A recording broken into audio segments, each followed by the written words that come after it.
welcome back to That's Life with John Carver. This is episode number 309, and I called this episode, I Am the Adult. On March 22nd, 2022, my then 3-year-old grandson Draven and I were being silly. He was pushing his forehead into my forehead while making silly noises. I realized that he was pushing so hard that my glasses might break. As I reached up to take them off, my glasses snapped in half.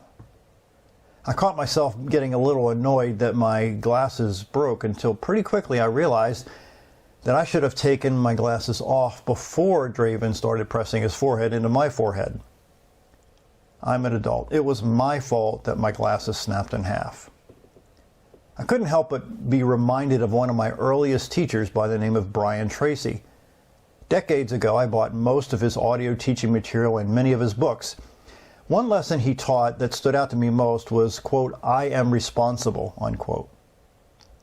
Mr. Tracy said, quote, the opposite of accepting responsibility is making excuses and blaming people and things for what's going on in your life.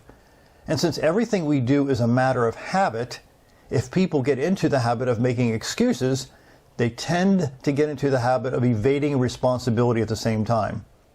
If they set a goal or objective for themselves, they immediately create an excuse that they hold in reserve just in case the accomplishment of the goal is too difficult or requires more self-discipline and persistence than they thought they had.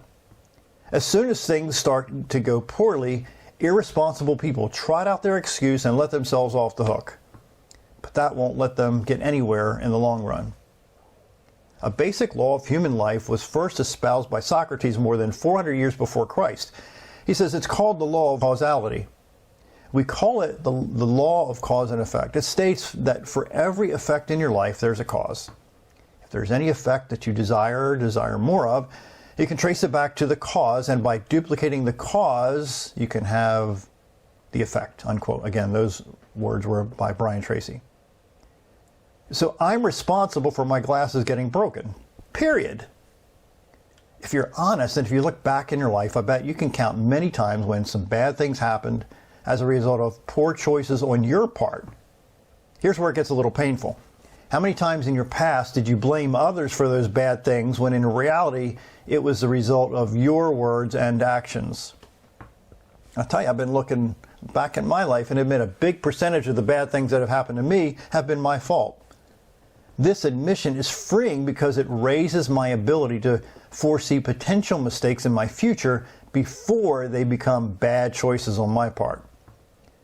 So when you and I blame others for our actions, we forfeit our own potential. Again, when you and I blame others for our actions, we forfeit our own potential.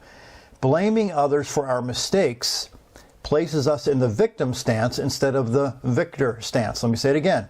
Blaming others for our mistakes places us in the victim stance instead of the victor stance. Billionaire Grant Cardone put it this way. He said, quote, never take the position that things just happen to you. Rather, they happen because of something you did or did not do.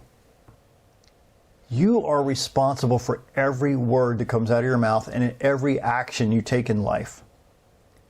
I love the words of the late author Og Mandino. He said, quote, every defeat, every heartbreak, every loss contains its own seed, its own lesson on how to improve your performance the next time.